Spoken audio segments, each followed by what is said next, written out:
One of those days where you don't know how you got there, you're pretty sure it's not your fault. I had one of those days a few years ago.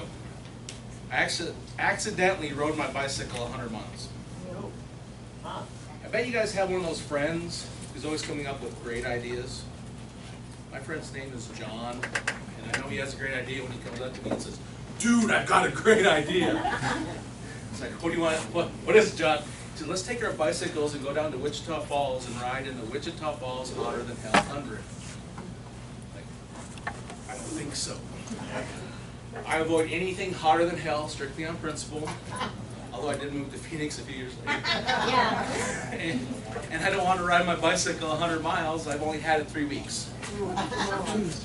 So little did I know, my little joy rides in the neighborhood were actually training rides for a 100-mile bike ride. It seems like I didn't have time to think when boom, literally boom, the cannons roared, 4 jets soar overhead, signaling the start of the Wichita Falls Hotter Than Hell 100-mile bike ride. Karen was in the back. My friend John and I are about to embark on this ride with over 8,000 other cyclists. That is a lot of spandex. And that's just what I was wearing.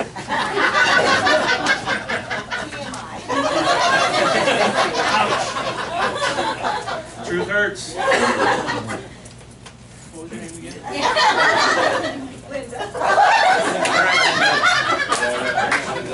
Anybody have a burrito we can get Linda to hold in her mouth? Or Connie. Now, we weren't planning to ride 100 miles. John said, "Don't worry, I've done this ride before. They have shorter rides. They have a 30-mile ride. They have a 16. Trust me, I'll lead the way." Trust me, I'll lead the way. So we had agreed we would stop for the first time at the 3rd rest area. So we get off, park our bikes, and smell something. Is that sausage? Somebody's cooking sausage. Luckily, I am a sausage-seeking missile. So I found the sausage. What a great way to start a bike ride. Sausage. And I love the smell of sausage in the morning. I come back to the bikes and John's looking at me. He starts getting this green face. When he rides his bike, he gets a little queasy stomach. And Connie can take one look at me and know that I get a queasy stomach. Well, never. So we get back on our bikes and we keep going. And then it occurs to me that we should be heading back into town by now. So, "Hey John, shouldn't we be heading back into town by now?" And he said, "Yeah, I meant to tell you. We missed the turn back there. We're actually on the route to do 100 miles today." It's like, "What?" "Trust me," you said. "You'll show the way. You'll lead me."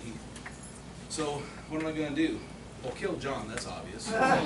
But not yet. I still need him for some reason. This is going to be like going through hell, literally hotter than hell. And then it occurred to me, Winston Churchill. I should kill Winston Churchill. No, I'm delirious at that point. Winston Churchill had a saying that if you're going through hell, keep on going. So that's what I did. It's the only choice I had. No one was coming to get me. I had to keep on going. And then it happened. Out of the corner of my eye, I see a bicycle coming up beside me. And I look over, and it's an older, chronologically advanced woman passing me. Now, I am on a lightweight aluminum frame road racing bike. And this lady is on a steel frame upright Wizard of Oz. It's got fenders, it's got baskets. The only thing missing is a little terrier named Toto.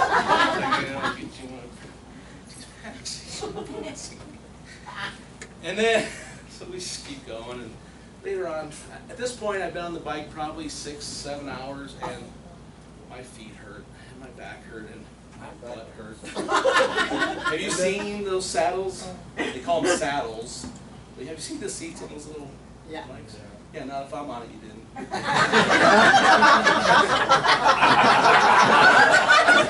You know it's there.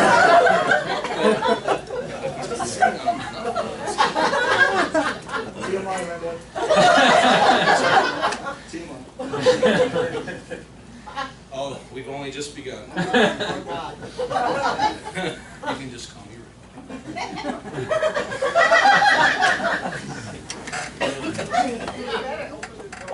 So now my back is killing me, and I had to lie down. So we get to the next rest area, and I lie down. And as I'm lying there on my back, oh, I sure could use a sausage right now. I'm thinking, how should I kill John? How should I kill John exactly? And then I hear a lot of commotion. I think I hear a helicopter. That's sirens. And I wake up and there's a guy standing over me. I'm like, hold on. I don't need those unless they can cook sausage. Good. Whatever you got. Whatever you got. So we get back on our bikes and we keep going. And we're getting close because John promises me, we're getting close. Like, you understand I have trust issues right now. John, we turn a corner and there it is. I can see it, the tallest hill in all of Wichita Falls. Oh. Who puts an overpass at the end of a 100-mile bike ride? Gravity is my friend. I could have used that at the beginning of the ride. Right? So I chug my way up the overpass, get over the other side, and then smooth sailing all the way down into the finish line. Or I assume it was the finish line because there's nobody there. Everybody's gone. There's just one guy sweeping up, giving out finisher pins. So that day, this heft of a man pedaled his bicycle 100 miles by mistake. A mistake that ended up being one of my proudest accomplishments. And that's what I want to talk to you about today, is the fact that life has a way of throwing at us things we don't plan for, things we don't expect, but we have to